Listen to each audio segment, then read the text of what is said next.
जान है। Please sir. तो इस सेशन को मैं शुरू करता हूं। एक बहुत इंपॉर्टेंट एक बात जो हमको समझनी होगी इस सेशन को आगे बढ़ाने से पहले, हमारा जो भी एजुकेशन सिस्टम है या जो भी बचपन से आज तक हमारी कंडीशनिंग हुई है, वो पूरा फोकस सिर्फ एक ही चीज के ऊपर है, वो है कि पैसा कमाओ। सब एग्री करते हैं इस बात से? तो पैसा कमाने पे तो सबका फोकस है, लेकिन कुछ ऐसा है जो इससे बहुत इंपॉर्टेंट है, उस पर किसी का फोकस नहीं है। पैसा कमाने से भी ज्यादा जो इंपॉर्टेंट है वो है कि आपने कितना पैसा बचाया। इंपॉर्टेंट है या नहीं है लॉन्ग टर्म में? सपोजिंगली आपने 50,000 रुपए महीने का कमा तो लिया, लेकिन आपके खर्चे हैं 55,000 रुपए के, क्या करोगे? तो कितना आपने कमाया उससे ज्यादा इंपॉर्टेंट है आपने कितना बचाया। कितना बचाया इससे भी ज्यादा इंपॉर्टेंट है कि जो बचाया उसको किस तरीके से इन्वेस्ट किया। ये कितने लोग समझ पा रहे हैं इस बात को? बट ये हमको कहीं नहीं सिखाया जाता है। स्कूल्स में, कॉलेजेस में, घर पे भी इसकी इतनी बात नहीं होती है कि पैसे को इन्वेस्ट कैसे करना है, स्मार्टली कैसे इन्वेस्ट करना है। क्योंकि अगर आपको स्मार्टली इन्वेस्ट करना आता है और आप मान लो महीने का, मैं बहुत बड़ी बात नहीं करता, 2-3 हज़ार रुपए भी इन्वेस्ट करते रहते हो अभी से, इस एज ग्रुप से, which is around 25 years 30 years, तो आने वाले 20 साल बाद, 30 साल बाद पता है आपके अकाउंट में कितना पैसा हो सकता है अगर स्मार्टली इन्वेस्ट करते हो तो? करोड़ों रुपए हो सकते हैं। तो this topic today is extremely important, चाहे आप मेल हो चाहे फीमेल हो। और जरूरी नहीं है ये उन्हीं लोगों के लिए है जिनकी एज ग्रुप 25 साल है, 30 साल है, 35 साल है, क्योंकि इन बातों को सीखना एक्चुअल में जरूरी है at as young of age as possible. यानी अगर आपकी एज 18-19 साल, 20 साल भी है, जो लोग कैमरे पे देख रहे हैं उनको मैं बोलता हूँ, जो वीडियो में देख रहे हैं, कि अगर आपकी एज 18-19 साल है, 20 साल है, तब भी आपके लिए सेशन बहुत इंपॉर्टेंट है, इनफैक्ट ज्यादा इंपॉर्टेंट है। और मेरे को आइडिया कहाँ से आया ये सेशन करने का? मेरे एक फ्रेंड है, मेरी वैसे उनसे बातचीत हो रही, उन्होंने मेरे से पूछा कि यार मेरे पास में कुछ फंड पड़ा हुआ है, मुझे क्या करना चाहिए, उसको कहाँ इन्वेस्ट करना चाहिए, कुछ आइडियाज हैं आपके पास? नहीं, उन्होंने मुझसे पूछा, आप क्यों बीच में टांग अड़ा रहे हैं? सीधा ही म्यूचुअल फंड है। तो उन्होंने मेरे से पूछा, तो मैंने ये नहीं कहा जो इन्होंने कहा, मैंने सबसे पहले उनसे ये पूछा, मैंने कहा आपने क्या किया हुआ इस पैसे का और कितना पैसा आपने जोड़ा हुआ है? तो उन्होंने बताया मेरे अकाउंट में अराउंड 4-5 लाख रुपए पड़ा हुआ है। मैंने कहा अकाउंट में मतलब? कहते सेविंग्स अकाउंट में। And it's a huge blunder. और आप में से भी बहुत सारे लोगों के अकाउंट में पैसा पड़ा हुआ, कितने ऐसे हैं यहाँ पर? सेविंग अकाउंट में इंटरेस्ट कितना है पता है? 3%, 3.5%। इन्फ्लेशन कितनी है? इन्फ्लेशन पता है ना हम सबको क्या है? मान लो आज हम पेट्रोल खरीदते हैं, कितने का है पेट्रोल? कितने रुपए लीटर है? 73। ये आज से 20 साल पहले कितने का था? 20-25 रुपए का। तो 25 रुपए से बढ़ करके आज कहां हो गया है? 73 पे पहुंच गया, तो ऑलमोस्ट 3 गुना बढ़ गया है। तो अगर वो पैसा आपके सेविंग अकाउंट में पड़ा होता तो क्या वो 3 गुना बढ़ जाता? तो आप लॉस में हो। समझ गए? इन्फ्लेशन का जो रेट है अप्रॉक्सीमेटली आप कह सकते हो 6% के आसपास मान लेते हैं, वो वेरी करता रहता है। बट अगर 6% इन्फ्लेशन है और 3% आप अर्न कर रहे हो उस पैसे पे, तो आप कमा नहीं रहे हो, आप गंवा रहे हो, क्योंकि उस पैसे की वैल्यू कम होती चली जा रही है और आप खुश हो रहे हो कि मैं पैसा जोड़ रहा हूं। आप जोड़ नहीं रहे हो, आप बेवकूफी कर रहे हो। तो इस तरह की कुछ चीजें हैं जो हमको सीखनी बहुत जरूरी है। और जैसे मैंने उनको ये बात बोली तो it was a surprise for him. मैंने कहा ये पैसा सेविंग्स में क्यों पड़ा है, इसकी एफडी क्यों नहीं कराई? क्योंकि एफडी में एटलीस्ट 7% इंटरेस्ट है। कहता मैंने कभी सोचा ही नहीं ऐसे, मेरे को किसी ने बताया ही नहीं इसके बारे में, कभी सिखाया ही नहीं। और ये कोई छोटी प्रॉब्लम नहीं, बहुत बड़ी प्रॉब्लम है। मैंने कुछ कैलकुलेशंस करी, फिर उनको मैंने बताया, मैंने कहा अगर सिर्फ इतना सा स्टेप हमने उठा लिया ना, इतना सा जो कुछ भी नहीं है, कुछ घंटे का है, कि जो सेविंग में पड़ा है उसकी एफडी करानी है। एफडी भी अलग अलग ड्यूरेशन की करा दी। कुछ जो हमको पता है कि अभी इमीडिएटली काम नहीं आना है, उसकी मान लो 3 साल की करा दी। कुछ लगता है इमीडिएटली काम आना है तो 6 महीने की एफडी करा दी। अगर इतना सा भी हमने स्टेप उठा लिया तो अगले आने वाले 20 साल बाद कितने का फर्क पड़ जाएगा? Any idea? लाखों रुपए का फर्क पड़ेगा, कम से कम 20 लाख रुपए का फर्क पड़ेगा आने वाले 20 से 25 साल में। तो मैंने कहा वो जब 20-25 लाख आएंगे, अब ये करोगे तो हो ही आप, जो मैंने बताया है, तो उसमें से कुछ थोड़ा इधर भी दे देना भाई। आपने कितना पैसा कमाया उससे इंपॉर्टेंट क्या है? कितना बचाया। अब पैसे को बचाते कैसे हैं? पैसे को बचाना मतलब हम क्या समझते हैं? खर्चे कम करो, बस ये तो हमको समझ आता है कि सब्जी वाले से लड़ते रहो, रिक्शे वाला 10 रुपए नहीं भैया 8 रुपए ही दूंगी मैं, तो बचा लो 2 रुपए। इसकी मैं बात नहीं कर रहा हूं, मैं बात कर रहा हूं थोड़ी बड़ी गेम की, जहां पे हम कुछ बेवकूफ़ों वाले स्टेप्स उठाते हैं और अपना करोड़ों का नुकसान कर बैठते हैं। मैं 2-3 रुपए की, 5 रुपए की बात नहीं कर रहा हूं। जो आज देखने में हजारों लग रहे हैं वो आने वाले टाइम की करोड़ों हैं। याद रखना मेरी इस बात को। हजारों लाखों बन जाते हैं कुछ साल बाद और लाखों करोड़ों बन जाते हैं कुछ साल बाद, अगर हमने स्मार्टली इन्वेस्ट किया तो। अब बताता हूं आपको एक बहुत बड़ी गलती जो हम सब कर रहे हैं। आप में से कितनों ने इंश्योरेंस कराई हुई है? कौन सी इंश्योरेंस कराई हुई है? कितनों ने एंडोमेंट वाली कराई हुई है? कितनों को तो, एक मिनट, जिन्होंने इंश्योरेंस कराई हुई है कितनों को पता ही नहीं उन्होंने कौन सी कराई हुई है? करो, हाथ ऊपर करो। अरे वाह, वाह जी वाह। कितने हैं जिन्होंने एंडोमेंट कराई हुई है? एंडोमेंट पता है क्या होती है? कि आपने हर साल का इतना एक एक्स अमाउंट दिया, मानो 20-30 हज़ार रुपए दिया, और 10 साल बाद, 20 साल बाद आपको इतने लाख रुपए मिल जाएगा। उसको एंडोमेंट बोलते हैं। वही कराई है इसमें, हाँ वही कराई है सर।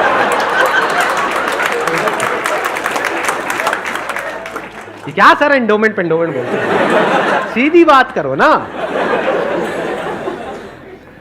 इंश्योरेंस का मतलब लोग यही समझते हैं इंडिया में कि हर साल का इतना पैसा जाना है, इतना प्रीमियम जाएगा, 20,000, 30,000, 40,000, और 20 साल बाद आपको इतने लाख रुपए मिल जाएगा। मान लो 20 लाख रुपए मिल जाएगा, जो सुनने में बड़ा अट्रैक्टिव लगता है।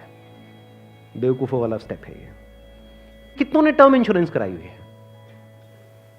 हार्डली 3 या 4 या 5 लोग। कमाल जी कमाल।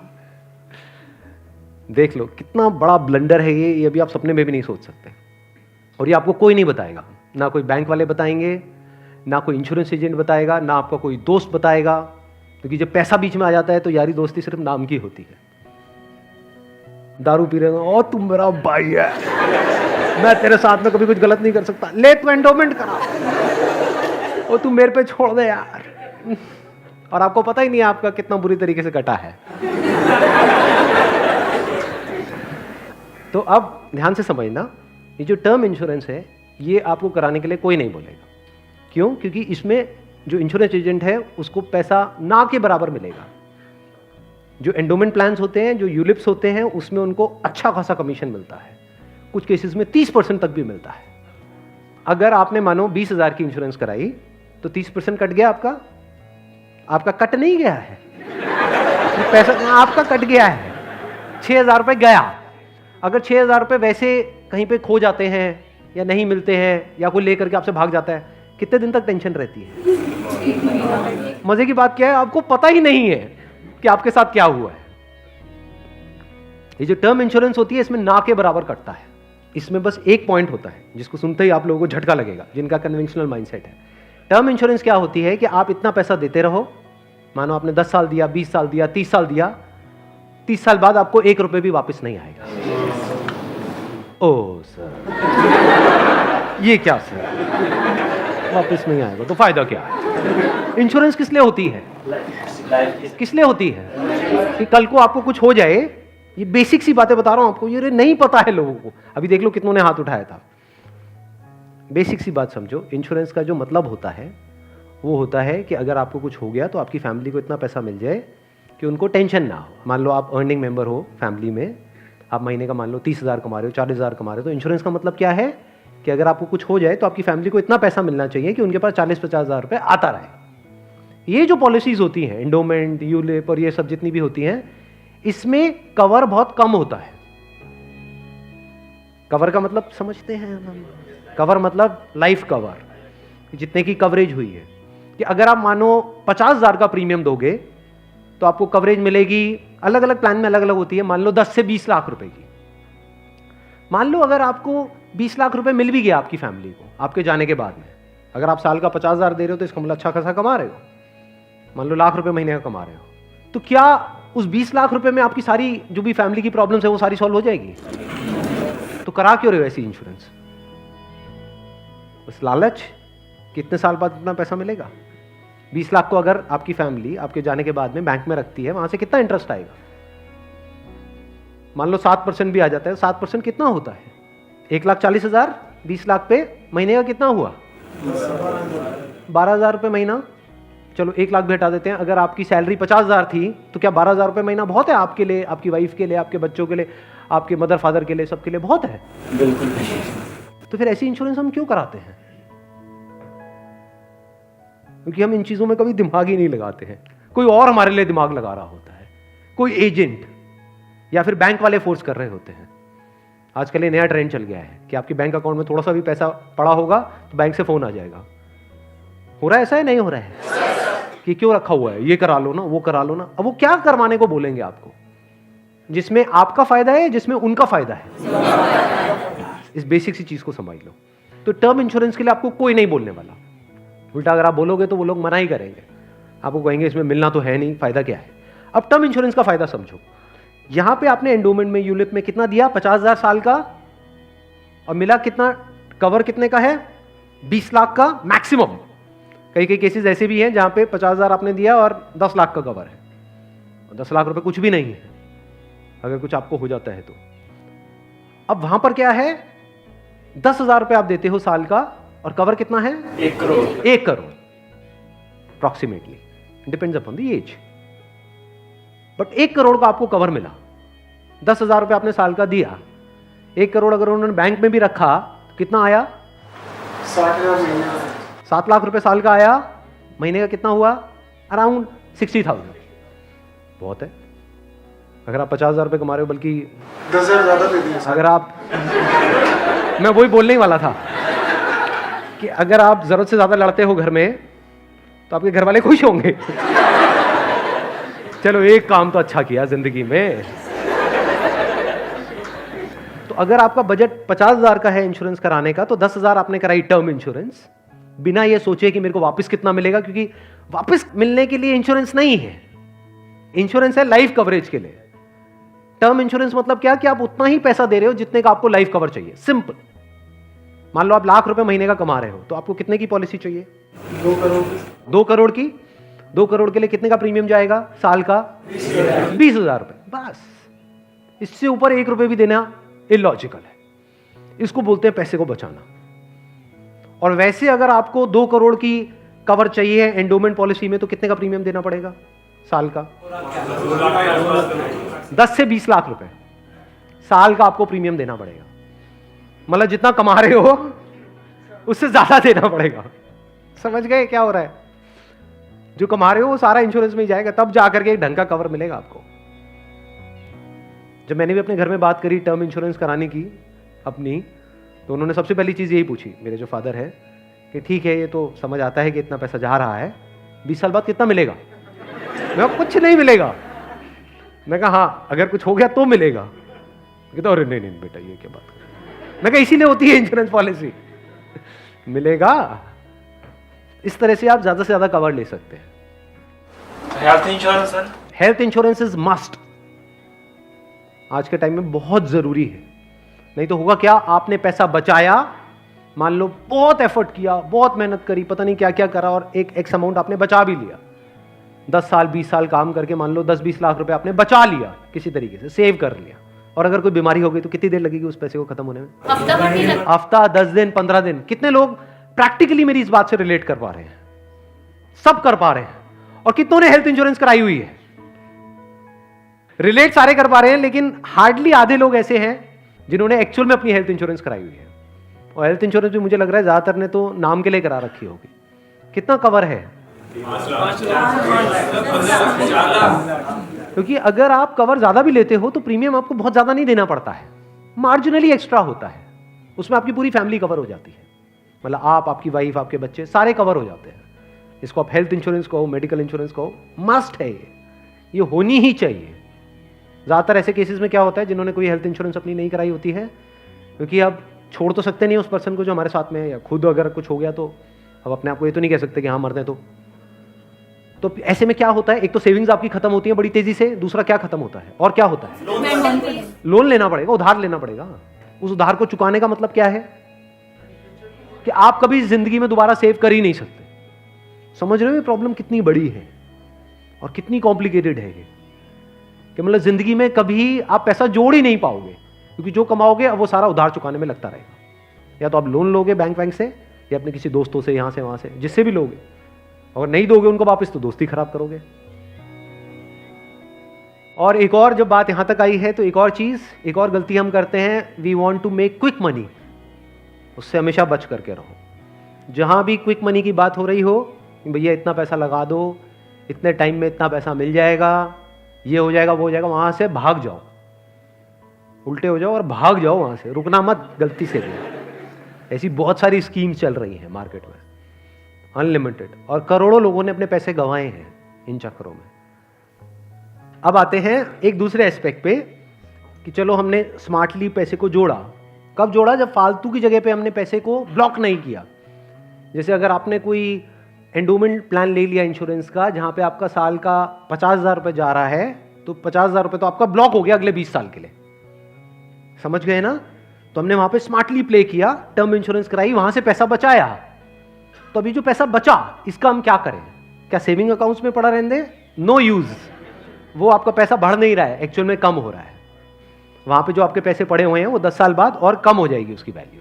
तो करना क्या चाहिए? इतना पैसा जितना आपको लगता है कि यार मेरे को इमीडिएटली जरूरत पड़ सकती है, वो कितना है? जितना आपके महीने के खर्चे हैं, इंटू 6 कर दो। वो पैसा है जो आपको कभी भी जरूरत पड़ सकती है। तो उस पैसे की आपने एक 6 महीने की एफडी करा दी। और एक बहुत अच्छा ऑप्शन अवेलेबल है हमारे पास में, वो है म्यूचुअल फंड्स। म्यूचुअल फंड्स पता है सबको क्या है? कितनों ने ऑलरेडी इन्वेस्ट किया हुआ है म्यूचुअल फंड्स में? बहुत कम लोगों ने। क्यों नहीं किया हमने इन्वेस्ट?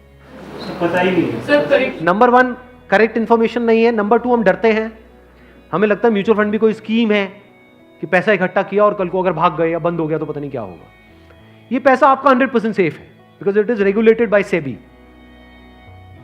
तो यहां पे डरने की जरूरत नहीं है कि मेरा पैसा चला जाएगा, बस हमको यहां पे स्मार्टली प्ले करना पड़ेगा। So what we need to do is, एक तो आपने अपने 6 महीने का जो अपना कॉर्पस है उसको अलग कर दिया, यानी जो पैसा आपको चाहिएगा उसकी आपने एफडी करा दी, इंश्योरेंस वगैरह को प्लान कर लिया अच्छे से। फिर जो पैसा आपका बचा उसमें आप इन्वेस्ट कर सकते हो through SIP, systematic investment plan. It is an excellent option. Never try to get into stocks directly अगर आपको बहुत ही डीप नॉलेज नहीं है शेयर मार्केट की तो। हाँ, you are qualified in that और आपका काम ही वही है, तब तो ठीक है। बट किसी की सलाह सुनी कि यार, या कोई कहानियां सुनी कि ये शेयर पहले इतने का था अब इतने का हो गया, सुनी होंगी ऐसी कहानियां। Never invest in stocks directly, क्योंकि कुछ नहीं पता कि वो कंपनी का क्या होने वाला है।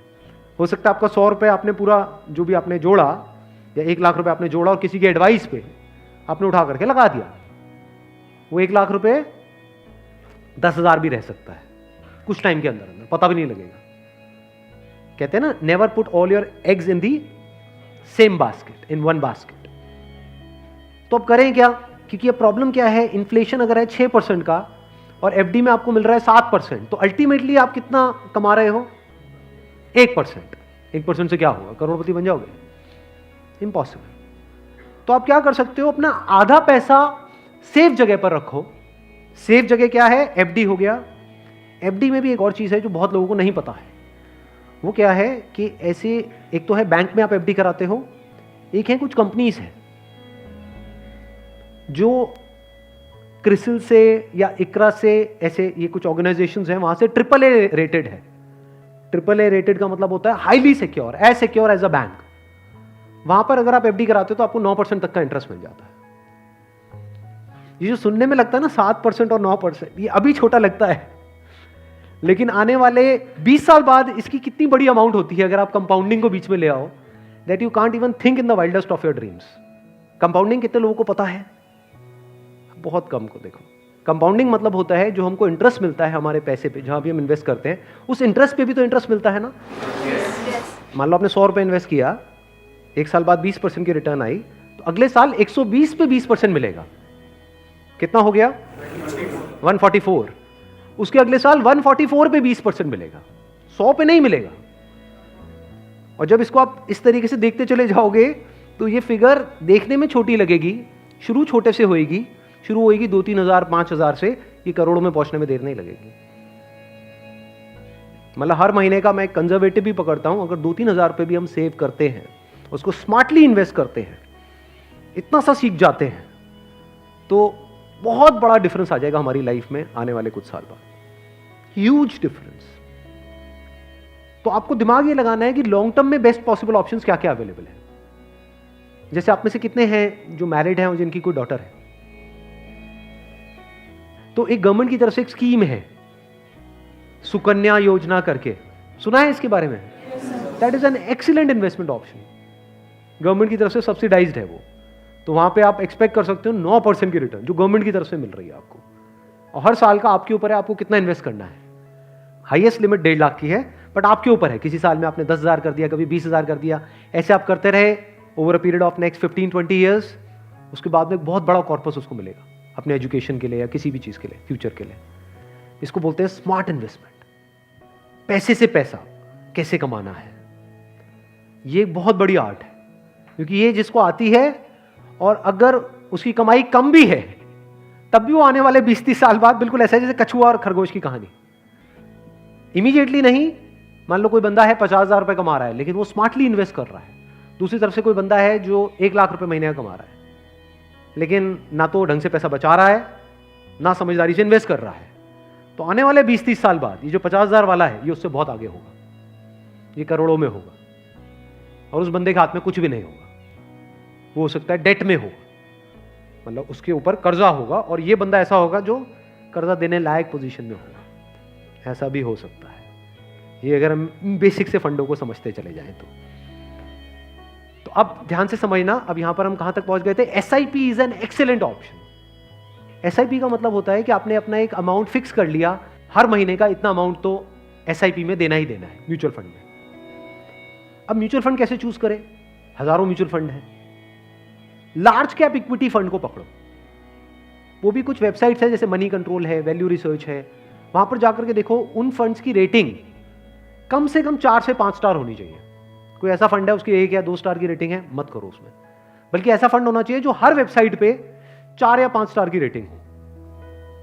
अब आपने क्या किया कि हर महीने का अपना एक अमाउंट फिक्स कर लिया, दैट कुड बी एनीथिंग, 1,000 रुपए, 2,000 रुपए, 3,000 रुपए, 4,000, 5,000, what ever that amount is. SIP के थ्रू ऑटोमेटिकली इतना अमाउंट आपके अकाउंट से डेबिट होता चला जाएगा over a period of next 10 years, 20 years, 30 years. अभी स्मार्ट इन्वेस्टमेंट क्यों है? एक तरफ से मैं इंश्योरेंस के लिए मना कर रहा था, इसके लिए स्मार्ट क्यों है? क्योंकि यहां पे आपका पैसा नहीं कट रहा है, जो पैसा आप लगा रहे हो पूरा का पूरा इन्वेस्ट हो रहा है। इसमें भी 2 ऑप्शन है, एक आप ब्रोकर के थ्रू जा सकते हो, एक है डायरेक्ट जा सकते हो। तो वहां पे आपका 1% और बच जाएगा। मान लो टोटल 1.5% कटना था हर साल का, तो अब कितना कटेगा? सिर्फ 0.5%। अभी 1% सुनने में छोटा लगता है, but over a period of 20-30 years ये लाखों रुपए का होता है। मतलब डिसीजन लेने में कुछ मिनट्स लगते हैं इन बातों को समझने में, लेकिन आने वाले टाइम में यही फर्क होगा कि आपके अकाउंट में लाखों है, करोड़ों है, क्या है। अच्छा, म्यूचुअल फंड क्यों और स्टॉक्स क्यों नहीं? क्योंकि स्टॉक्स में आप 1 या 2 या 4 में इन्वेस्ट कर रहे हो, म्यूचुअल फंड जो है वो डिवाइड कर देते हैं। वो मान लो 50 में उन्होंने इन्वेस्ट कर दिया, तो अब अगर उसमें से एक कंपनी बंद भी हो गई तब भी प्रोपोर्शनेटली जो आपने इन्वेस्टमेंट करी है उसमें उसका परसेंटेज क्या था? मान लो 2%, तो आपको 100 रुपए 98 रह गया, बस इतना ही हुआ। अब मार्केट में सबसे बड़ा डर लोगों को यह होता है जो म्यूचुअल फंड में नहीं इन्वेस्ट करते हैं कि कल को नीचे आ गया तो क्या होगा, क्योंकि नीचे आने की कोई लिमिट नहीं है। एफडी में यह है कि नीचे नहीं आएगा, इंटरेस्ट कम हो सकता है, नीचे नहीं आएगा। तो म्यूचुअल फंड में लोग नीचे आने के नाम से डरते हैं, ऊपर जाने में कोई डर नहीं है। अगर गारंटी मिल जाए कि भैया साल का इतना % तो आना ही आना है और आता ही रहेगा जिंदगी भर, तो कोई डर ही नहीं है, फिर तो सारे लगा देंगे। बट कोई गारंटी नहीं है ना, और नीचे भी जा सकता है। तो अगर कुछ ऐसा हो जाए कि अगर म्यूचुअल फंड नीचे भी जाए तब भी आपका फायदा हो जाए, तो प्रॉब्लम सॉल्व हो गई ना। ये मेरी अपनी स्ट्रैटेजी है, ये कोई किसी बुक में नहीं है या कोई थ्योरी नहीं है, ये मेरी अपनी स्ट्रैटेजी है, वो मैं आप लोगों के साथ में शेयर कर रहा हूँ। आपको क्या करना है? मोटा मोटा स्टॉक मार्केट को ट्रैक करना है, हफ्ते में एक दिन देख लो कि अभी कितने पे चल रहा है। मान लो एक पीक है, पीक अभी मान लो 40,000 है, अभी मार्केट चल रहा है अराउंड कितना? 37 के अराउंड चल रहा है। तो मेरी स्ट्रैटेजी क्या है? जैसे ही मार्केट 20% से नीचे गिर जाए कि मार्केट की ये पीक है, मान लो 40,000 है, अब मार्केट 30,000 पे आ गया है, तो आपने क्या किया? पहले इन्वेस्ट किया हुआ था एसआईपी में, लार्ज कैप्स में, आप इमीडिएटली जैसे ही मार्केट 30 पे आई आप स्विच कर गए मिड कैप में, not even in small cap, mid cap. अब ऐसा क्यों किया? क्योंकि जब मार्केट 20% टूटेगा, सेंसेक्स का मतलब लार्ज कैप्स जो बड़ी कंपनीज हैं, जब मार्केट 20% टूटेगा यानी बड़ी कंपनीज के जो शेयर्स हैं वो 20% से टूटेंगे, तो जो छोटी कंपनीज हैं उनके शेयर्स 50 से 60%, 70% तक टूट जाएंगे। तो जब वो 60% टूटा तो 100 की चीज आपको कितने में मिल गई? 50 में या 40 में। तो जब मार्केट नीचे भी गया तो आपका फायदा हो रहा है। ये स्ट्रैटेजी समझ आ गई? वापस से जैसे ही मार्केट जो भी लास्ट उसकी पीक थी, मान लो 40,000, उससे 20% ऊपर गया तो मिड कैप से आप स्विच कर गए वापस से लार्ज कैप में। ये स्ट्रैटेजी जो है ये मैंने सीखी है वॉरेन बफे से। उनका जो बेसिक सा फंडा है, मतलब अगर एक लाइन के अंदर बोला जाए, वो क्या है कि जब मार्केट बहुत ज्यादा ग्रीडी हो तो डरो, और जब मार्केट डरा हुआ है तो ग्रीडी हो जाओ। बेसिक सा फंडा है। मतलब जब सब डरे हुए हैं तो थोड़े से लालची हो जाओ, और जब सब लालची हो रहे हैं, मतलब मार्केट ऊपर भाग रहा है, तो डरने लग जाओ। तो लार्ज कैप में डर कम है, मिड कैप में डर ज्यादा है। तो जैसे ही मार्केट नीचे जाएगा मिड कैप को सब छोड़ देंगे, उस वक्त आप उसको पकड़ लोगे। तो अब चाहे मार्केट ऊपर उठे तब भी आपका फायदा है, नीचे गिरे तब भी आपका फायदा है। आप वेट कर रहे हो, मैं आज एक्चुअल में वेट कर रहा हूं। लोग हैं डरते हैं, जो म्यूचुअल फंड में इन्वेस्ट करते हैं, स्टॉक्स में इन्वेस्ट करते हैं, लोग डरते हैं कि मार्केट नीचे ना आ जाए, मार्केट ऊपर जाए। मैं वेट कर रहा हूं, जाए तो सही नीचे। समझ गए? क्योंकि लार्ज कैप टूटेगा 20%, तो मिड कैप टूट जाएगा 60%। तो मेरा 100 रुपए लगा हुआ था तो 80 रह जाएगा, उस 80 को उठा करके मैं मिड कैप में डाल दूंगा, फिर आराम से बैठ जाऊंगा कुछ सालों के लिए। जैसे ही मार्केट ऊपर जाएगा, मतलब लोग लालच से तड़प रहे हैं, तब जैसे ही 20% ऊपर गया, मान लो 48,000 पे गया, मिड कैप से हट करके मैं आ जाऊंगा लार्ज कैप में, वापस से सेफ हो गया। अब जो नया पीक बन गया वो क्या बन गया? 48,000। आज की रेट में क्या है? 40,000। अब 48,000 पे 2020 चलेगा। आ गया गेम समझ में? तो यहां से आप पीसफुल हो, नहीं तो लोग डरे ही रहते हैं, म्यूचुअल फंड के नाम से डरते हैं। क्यों डरते हैं? अरे कम हो रहा है, कम हो रहा है, कम हो रहा है। कम हो रहा है तो बढ़िया है, तब भी आपका फायदा है, और बढ़ रहा है तो फायदा है ही है।